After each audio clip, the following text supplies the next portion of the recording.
দর্শক দেখুন, শুভেন্দু অধিকারীর পিএ চন্দ্রনাথ রথকে গুলি করে খুন করা হয়েছে মধ্যমগ্রামে। আমি এ নিয়ে জাস্ট কিছুক্ষণ আগে শুভেন্দু অধিকারীর ভাই এবং এমএলএ যিনি হয়েছেন নতুন করে দিব্যেন্দু অধিকারী, তার সঙ্গে কথা বলেছে। দেখুন কি কথা হয়েছে। আমার সঙ্গে এই মুহূর্তে রয়েছেন দিব্যেন্দু অধিকারী। দিব্যেন্দু বাবু, কি খবর আছে আপনাদের কাছে এখন? দেখুন, ও যখন মধ্যমগ্রাম বাড়ি ফিরছিল, আমার কাছে যা খবর আছে, অতর্কিত ওর উপরে গুলি চালানো হয়েছে।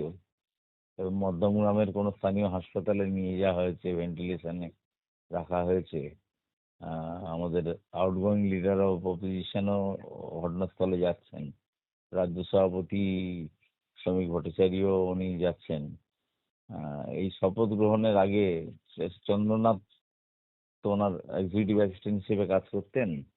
ওর বাড়ি মেদিনীপুরের চণ্ডীপুর গ্রামে, আমাদের চণ্ডীপুরে।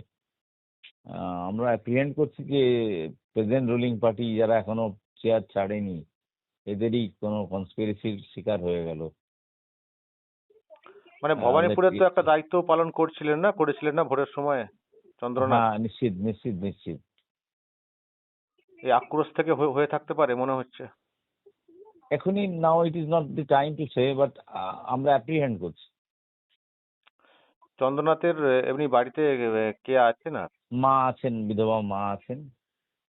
থাকেন কি আমিও মধ্যমগ্রামে? থাকে মধ্যমগ্রামে, বারাসাত। আনম্যারিড? আনম্যারিড। এয়ারফোর্সে কাজ করতো, হ্যাঁ। এক্সপিরিয়েন্স ছিল এয়ারফোর্স, ইন্ডিয়ান এয়ারফোর্স। আর শুভেন্দু দার সঙ্গে কতদিন ধরে আছে? অনেক আগে থেকেই আছে, বাট উনি এলওপি হওয়ার পরে ওকে এক্সিকিউটিভ অ্যাসিস্ট্যান্ট অ্যাপয়েন্ট করা হয়েছিল। এবং খুব তো মিশুকে বেশ হাসি খুশি ভাব দেখতাম, আমিও তো, আমার সঙ্গে তো আলাপ ছিল। ঠিক, খুব ঠিক, জলি ঠিক। টাইপের ছেলে ছিল। হ্যাঁ হ্যাঁ, সো স্যাড ফর যাই আস। হোক, আপনি খোঁজ যাক। রাখুন। হ্যাঁ, পরে কথা হবে। হ্যাঁ, আমরা রওনা হয়েছি ওর বাড়ির দিকে, ওর মায়ের কাছে। হ্যাঁ, অবশ্যই অবশ্যই।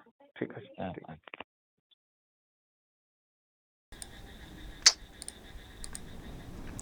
নেওয়া যাচ্ছে না, জাস্ট নেওয়া যাচ্ছে না। আমি অন্য একটা খবর করছিলাম দর্শক, আমি প্রথমে মিডিয়াতে দেখলাম যে গুলি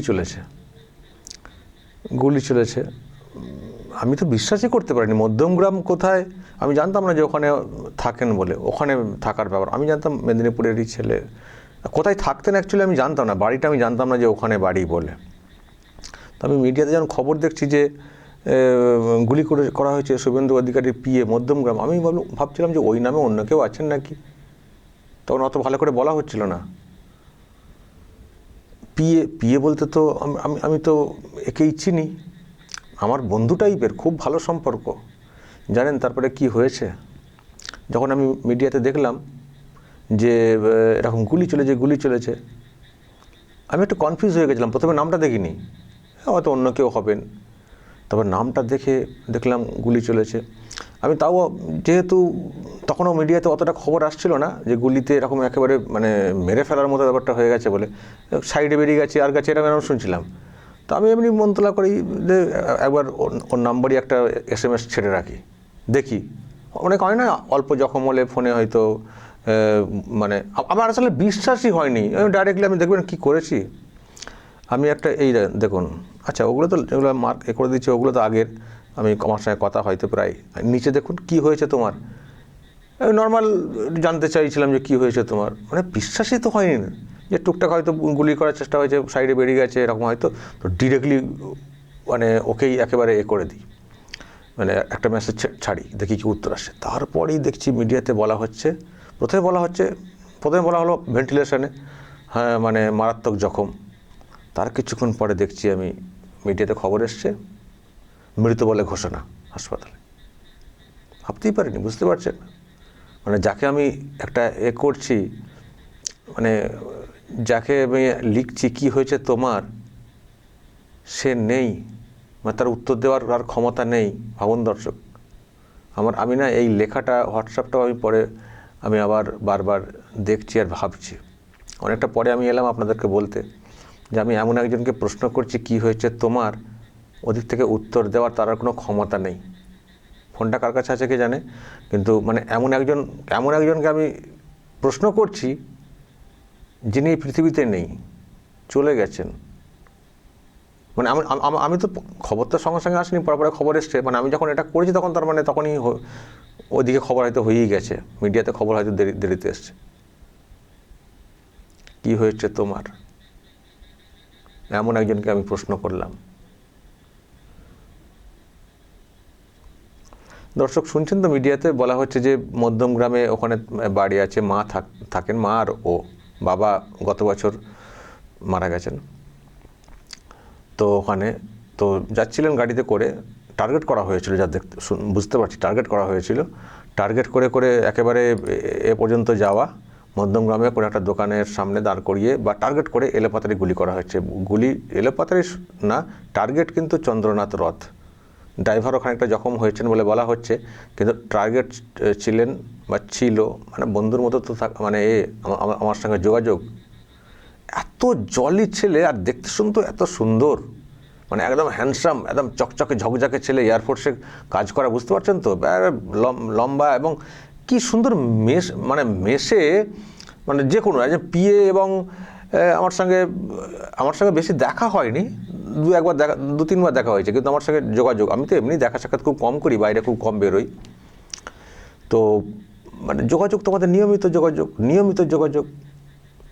যদি কখনো শুভেন্দুদাকে না পাই আমি, তখন খবর নিই কোথায় আছেন, গাড়িতে না কোথায়, সবসময় তো কথা বলা যায় না, ফ্লাইটে থাকলে ফ্লাইটে হয়তো পাচ্ছি না শুভেন্দুদাকে, কোনো যোগাযোগ করতে পারছি না, তো তখন একটু ক্রস চেক করার জন্য ফোন করতাম। বা নানা আরও আছে না, পিএ মানে বুঝতে পারছেন তো, মানে আমাদের তো বিরাট একটা যোগাযোগ ছিল, তো সেই হিসেবে খুব সুন্দর যোগাযোগ ছিল। আমি তো জোরই খাটাতাম কার্যত, কেন এটা এখনও বলছো না, এরম টাইপের। আমি কদিন আগে ওই যে হোয়াটসঅ্যাপ করেছি না, ওর মধ্যে ওই ভবানীপুরে যখন দিদিমণি গিয়ে নাটক করছিলেন, তো ইলেকশন এজেন্ট শুভেন্দু অধিকারীর যিনি ওখানে ছিলেন, তার বিষয়ে আমি এটা জানার জন্য আমি এখনও কেন বলছো না, একটা নাম্বার চাইছিলাম আর কি সব, তো মানে এরকম জোর খাটাতাম। আর হলেই হাসি মুখে, মানে দেখা হলেই না, যারা দেখেছেন ওনাকে, আমার সঙ্গে যতবার দেখা হয়েছে, দেখি একটা হাসি, মানে হাসি মুখে কথা সবসময়, আর ভীষণ স্মার্ট। বিশ্বাসযোগ্যটা বিশ্বাস করতে পারছি না, চন্দ্রনাথকে খুন বিশ্বাসযোগ্য মানে একেবারে মনে হচ্ছে না গো।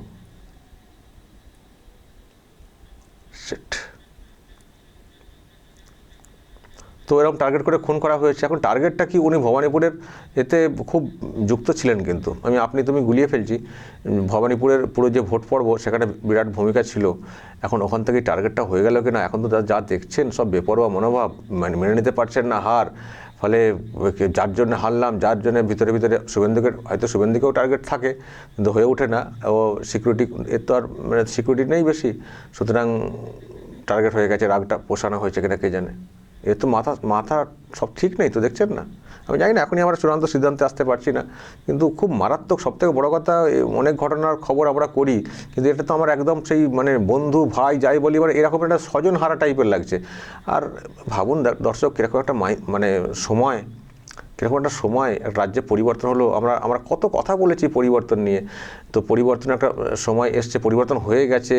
শুভেন্দুদা একটা বড় জায়গায় যেতে চলেছেন, এমনও ব্যাপার, বড় জায়গায় যাওয়া মানে ওরও বড় জায়গায় একটা থাকার কথা, আবার নতুন কোনো দায়িত্ব হয়তো দেওয়া হতো, তো সেখানে এরকম একটা খুশির মুহূর্ত, মানে আমরা সবাই তো খুশি না, একদিকে আমরা খুশি পরিবর্তনের, ওর খুশি আরও অন্য দিক থেকে, শুভেন্দুদার একটা বিরাট জয়, সাফল্য, মুখ্যমন্ত্রীকে হারানো, তারপরে একটা সম্ভাবনা নতুন সরকারের, সব থেকে বেশি তো খুশি ওর হওয়ার কথা না, মানে পাশের কেউ খুশি হলে, পরিবারের লোক নিশ্চয়ই খুশি, এ তো পরিবারের মতোই একজন, সব থেকে খুশি, এটা বড় দায়িত্ব, বড় স্বপ্ন নিয়ে এগিয়ে যাওয়া, আর সেখানে একটা এই সময়ে মানে পরিবর্তন হলো, পরিবর্তিত সরকার, পরিবর্তিত বঙ্গকে দেখার সুযোগ হলো না, তার আগেই সব মানে চলে যাওয়া, সত্যি খুব মেনে নেওয়া খুব কঠিন। মা একা হয়ে পড়বেন, মায়ের কাছেও এটা সহ্য করা খুব মুশকিল। আমার খুব খারাপ লাগছে দর্শক, আমি অন্যান্য খবর যেভাবে করি নর্মালি করতে পারছি না, খুব নিজের এটাই বেরিয়ে যাচ্ছে সব কিছু,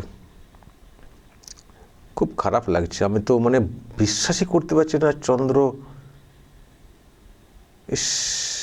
আমি নিজে ভাবছিলাম এর পরে যে মুখ্যমন্ত্রী হয়ে গেলে চন্দ্র তো একটা বড় দায়িত্বে, শুভেন্দুদার কাছে সবসময় পাওয়া এখন অনেক চাপে পড়ে যাবেন, শুভেন্দুদার কাজ করতে হবে, মুখ্যমন্ত্রীর দায়িত্ব একটা বিরাট, তো সেখানে সবসময় আমারও ডিস্টার্ব করা ঠিক না, যেহেতু বেশি এখন যেমন কি শুভেন্দুদাকে কিছু হলেই একটা হোয়াটসঅ্যাপ ছেড়ে দিলাম, যদি ফাঁকা থাকেন সঙ্গে সঙ্গে রিং ব্যাক করেন, ফোনের কোনো ব্যাপার থাকলে, না হলে একটু পরের দিকে করেন।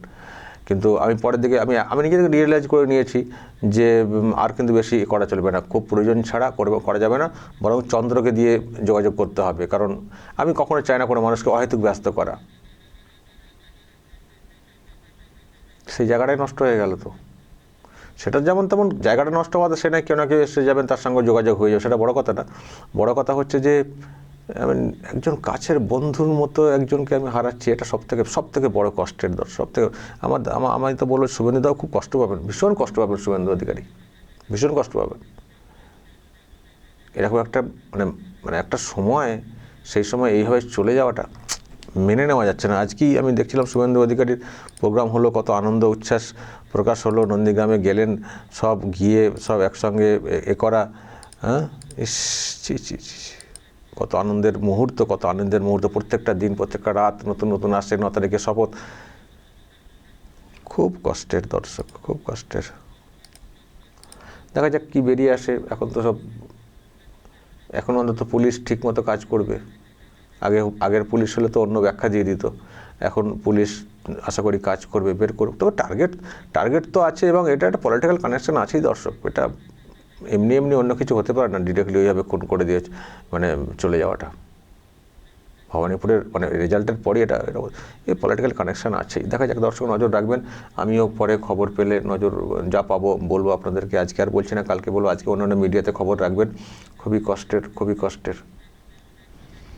দর্শক, আপনাদের কি মনে হয়, যদি আপনাদের কোনো সূত্র থাকে সেখান থেকে শুনেও বলতে পারেন, আন্দাজ করেও বলতে পারেন, বলবেন যা বলার, এবং নজর রাখবেন আরামবাগ টিভিতে।